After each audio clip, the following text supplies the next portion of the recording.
Aiwa guys, mavyete JB akuti mundipepesere kwa onse amene ndinkatwana akamajekete mankulu amene wachibwana kwambiri nde JB ali ndi nkhani ndi nkhani imeneyo ndithu tikupatsireni pampano akuti mavyete. Guys, thank you so much Malawi and cameras.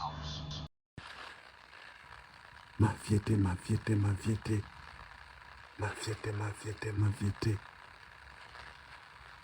Kudzangotukira kuti kwengwe ndamene pajamu exam mukundona muno mavyete ndineyo tutsaipi yande sindipanga kwambiri yani koma undimveka alright yetu mavyetetu yalero ikhala yonong'ona kuopa polisi yakuti sakasaka tukuno ku America zinthu zavuta ndithu amwene sikuli bwino ndithu kwashupiratu ndicho mwene mafuna ndinene apa mavyete ndichonena kuti mene zateremu mundipepesere kwa KamaJekete, mundipepesere kwa AChimwendo, mundipepesere kwa Chakwera kuti zomwe ndinkankhula zija simkadziwa chomwe mawanga ndine mwana ndikhululukire ndipo ndikabwera please mpempeko mkulu wanga na madingo kuti ngati angandilole kuti ndizafikire kunyumba kwace yetu ndipo sindikupepesa kwa anthu onse nimangula zosakhala bwino pa Facebook kunyoza ku Malawi kama kundiona kaya ndine ndithu ndikupepesa ndipo so popepesa potesa beef ndite green ndikulonjeza kuti ndikabwera ku Malawi ndizapanga nayo kolabo ndithu te green sisi bwino ndithu mundipepesere ndithu kwa president Chakwera kuti chonda ndikhululukire ndine mwana sindimadzochone mawanga zinthu sizili bwino kunoko ndokuti andigwira apolisi ndipo ali panjapa ndithu akuyang'anayang'ana anthu nasonda nini kanipeka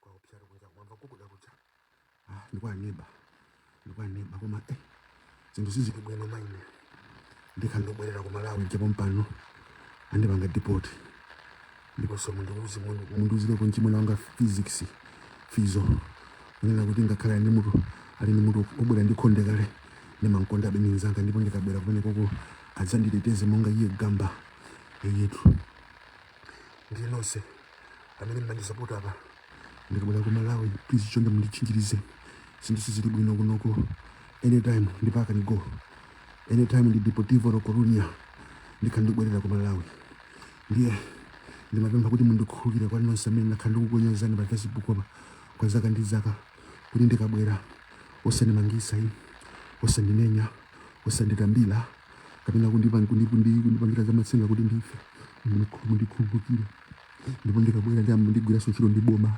ndikhala munthu osithika ndithu ndi wake up call man. Now, did you really think I was gonna do some shit like that? You motherfuckers don't even know who you dealing with, don't you? Mavyete, we don't hide.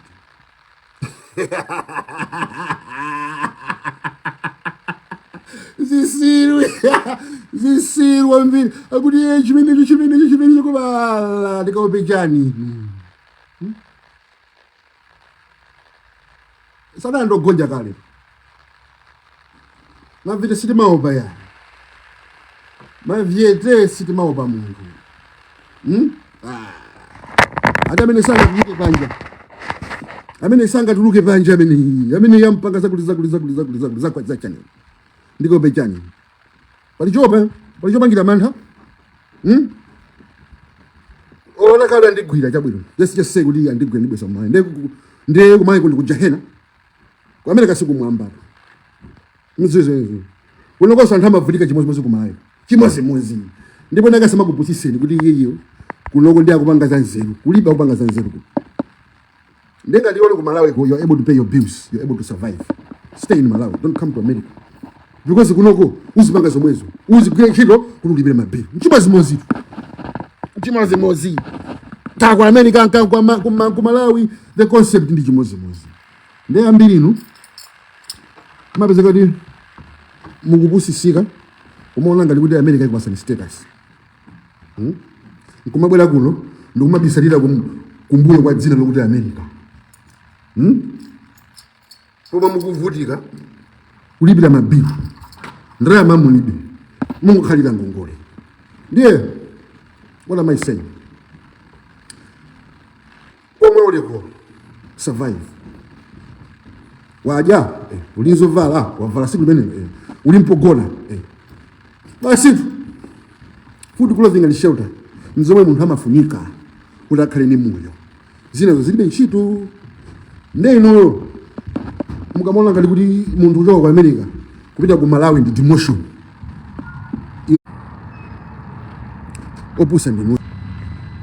opusa ndinuyo because kuna kulikonse people trying to survive everywhere in the world. The world is the same principles. Everybody has to wake up, go to work. Kunokoso chimodzimodzi. Kunokoso kugwira chilo kakaso kwa kuposo bosa ku Malawi because ku Malawi go 5 kolo kuchiko chimatseka. Ali samabwerera kwawo. Kumakagona. Weekend zinthu makhala zotseka. Kunoko ma shift ndatatu. Ndi usiku ndi weekend yomwe usiku andakugwira ntchito. Umwimbira nzako phone kunoko kukusa. So bendi kunoko asete bwali zamenye uwiri kutatu mteni koloko siku akuza kuti man ndili kunchito. Ndili kunchito. Na nini chulo ziwiri zitatu. Umango mvera zomwe amanena anthu umangomva kumangona ngati kuti kunoko life ndi easy. Kunoko ndi kuti zinthu zopheka.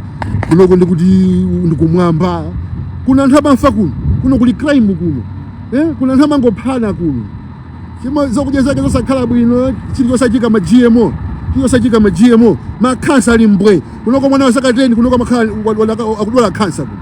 Kwa sama kuonesa. Weather ya uchisiru ngati mene weather ya uchisiru ngati mene hii. 6 months uli weather ya uchisiru ngati mene. Mukuona? Zima snow all this. Zoka kabisa. So now mukamaona anthu akubwera ku America nokusuta mabwerera ziko. Amangobwerera for economic reasons. Ndrama yako noko ili ndi kamphamvu. Maona? Ndiye munthu uja kubwera kunoko, samakhala kubwera kunoko adzakhale yayi. Amakhala kubwera kunoko kuti adzapaka ndrama, atumise kunyumba kamandika nyumba, apese mpamba business azibwerera ku Malawi.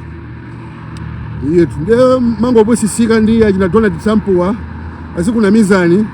Wona ngati kuti kunoko ndiye kokhala, kunoko ndiye kwabwino, kunoko libe life kuno.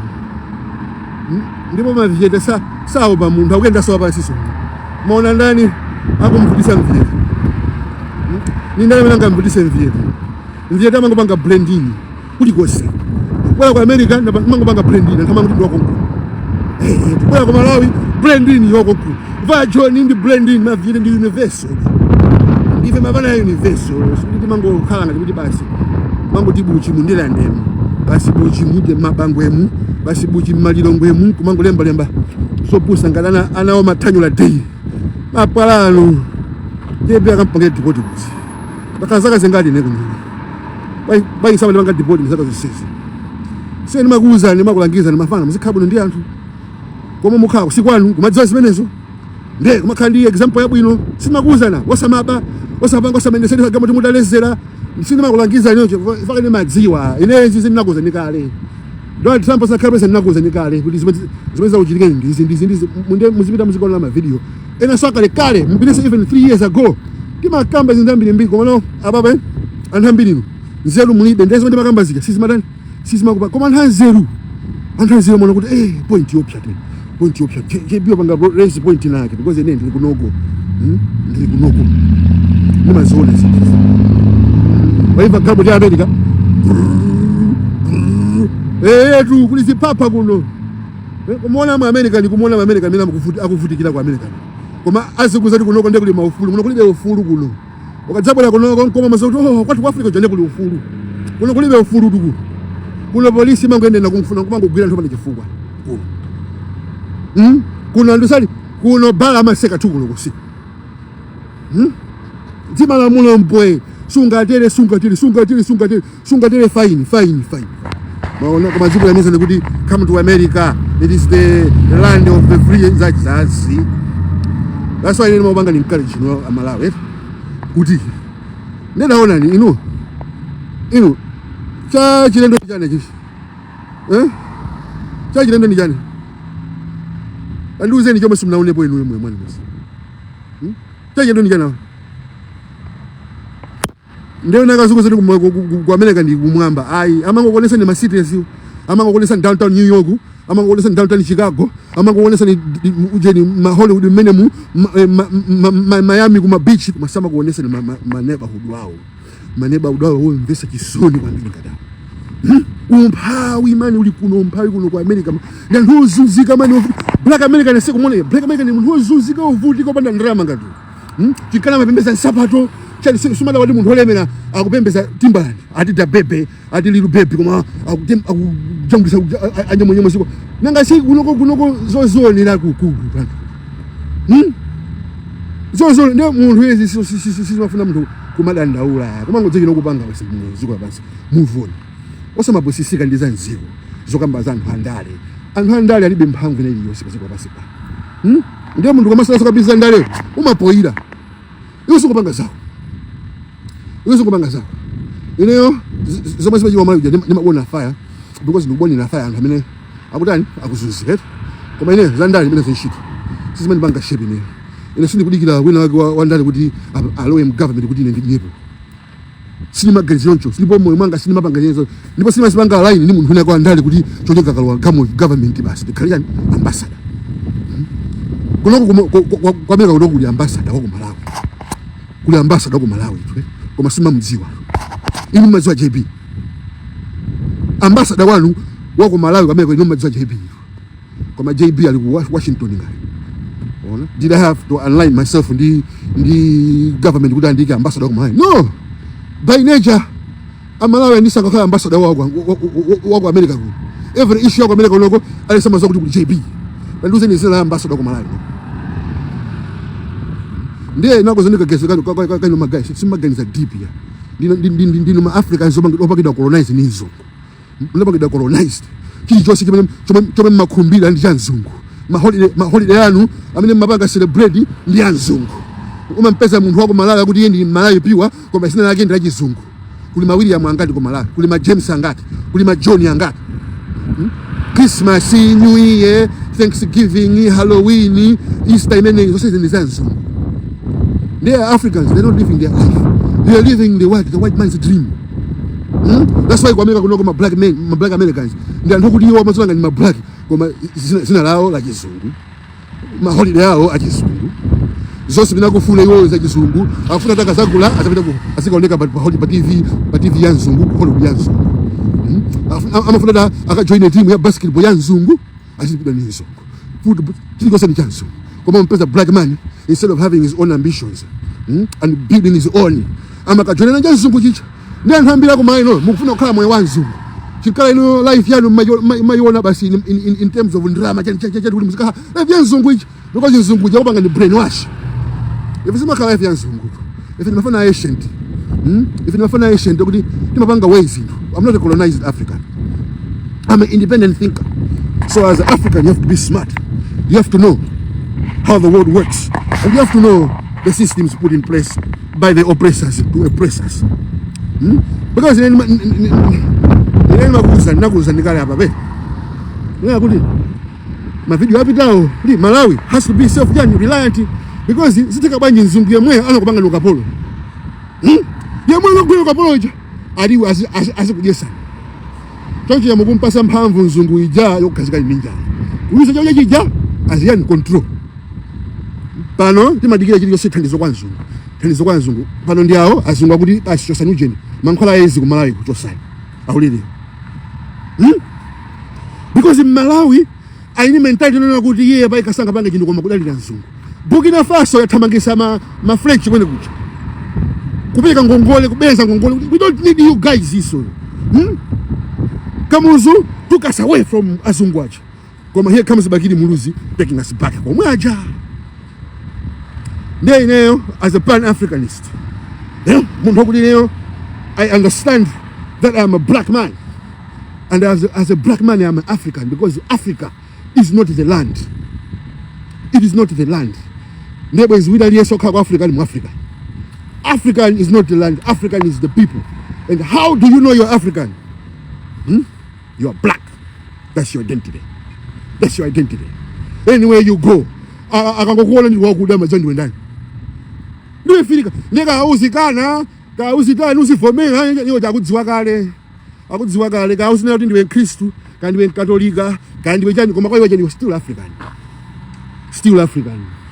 That's why kunoko akamapanga oppress ma black Americans, ma Africans ako West Africa, ma Ghanaians ni ma Nigerians amasangalala because kwa iwo competition yao ndi ma black American yacho amachua makatakata koma iwala kuna kuti mzunguchi abana kwa banga jezo aja ndi asibali yao koma ngakuna mizani kuti hawa si ma Africans awo ni ma African American amene wadi salinga tifeo kupusa kwa ma Africans and ukola ngati kuti basi just because iweyo uli kwa America ndi kuti you stand a better chance uli basement anthu maye konko kubanga zinthu anthu maye konko kumanga nyumba yao kumakhalamo kuno tanduzeni munthu amene manzo amene nyumba yomanga yekha kuno kulibe munthu amene amakagula gamuti cash alisenda magamuti semone nango ngole kumana uli magamuti amagula kakashi ndiye as Africans tinkisieni kankhaide kamene kakuti koma kupanga praise yazungu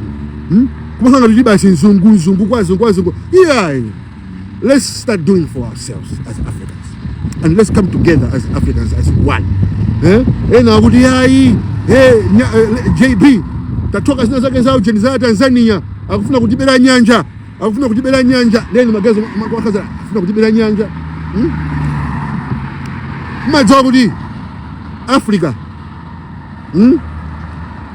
inazafika siku Europe komwe azungu sana bala pamosi ndugu yangu kuiga no map no soko kuma igawa no Malawi ichi Mozambique ichi Zambia ichi kuma di uku kwa ino aputikizi tengani uku kwa Luya tengani uku kwa Faransa tengani kumaika majani kumaika ma demarcation. Africa was one. There was no borders. Africans were migrants. We were nomads. Africans are nomads. Kulibe mundu wamene angalina kuti genuinely ndo ku Malawi tose ndongo bwera even achewa anabajoka kuti ku Uganda because as Africans we are nomads na ndisi nyama na nimbeu tikhala malobaja paka kuti udzuku libe mvula sina bwere zinyama zikudani zikufa kukolola kulibe ma Africans aja matenga na gulu kumasaka koma kudani akafika pale bakankumeza kuti apa pali green bwino ya makaba ni lero mampeza Malawi akuti ije ni munthu wa Tanzania asasambire munyanjeja because ndi yache iwo wa Tanzania kuno salowe kuno sikwanu iwe wa ku Mozambique iwe abeto si wa ku Malawi kuno wa ku Mozambique wamona colonize Africa nucho ena soma colonized Africans in anthu John and ho pussy amene amona black man inzawo ngati enemy amene amona black man inzawo ngati kuti ndi chifukwa chomwe iwo akuvutikira kuti mudziko nkwamba kumauza anthu ichukani kuno sikwani unless ma Africans asiya kupanga zimenezi kumaona munthu ma borders kumaona ine makulanga ndocho ku Mozambique koma nakulira kuti nabalira kuti ku Malawi pala ndiko kuno kwa America mufirika ndi munthu yekhayo amene anampeza kuna kuliko sabaziko pasapa kuna kuliko sabaziko pasolo kapeza muthu kwa Africa. Why? Because my Africans were the first what travelers merchants. Africa nawo bina koma kwatani kukumpanga benefit iye alibina sokuti kundukulasha makakhala konko. There are so many Malawians speaking Russian. There are so many Malawians speaking Chinese. There are so many Malawians speaking French. There's so many Malawians speaking American. There's so many Malawians speaking Spanish, every kind of language. Chizulu.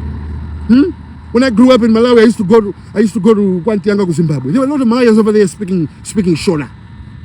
Malawians are everywhere in the world. Because we understand that fail, we go anywhere where we can survive. Ndio sema kama ngalijimai mama yana go posta. Ulisa kuziwa ni ukima kubanga, kumango go pati Jose basi. America me. Nimesa nisangala wako. Ana kuna JB. Sibweni kwa Malawi nisangala la. Wakaso kunjwa uri. Malawi. They don't always think good life always ends up bad. No. Anasema kaji mjamanda haya. Jeu kumaoba. Aye. Live your life, live your truth, and be what? And be courageous, and know what you're doing. Be a well-educated and informed African. What's a car and hopusa? And hopusa maona haule. Basi akona ngati kuti basi iwo basi nalo kwamene uno kuti basi stela sinara nakuza nikale kuti it's not where you at but who you are. So even in Jesus Christ adamwalira adapita ku Jehena. Bible imaluza even ku Jehena go he was still Jesus Christ, the Son of God. Even in Jehena. Ne JB in America is still JB. JB in Malawi is still JB. JB in Johnny is still JB because it's not where you are, it's who you are. Salute. Like, share, Malawian cameras, right.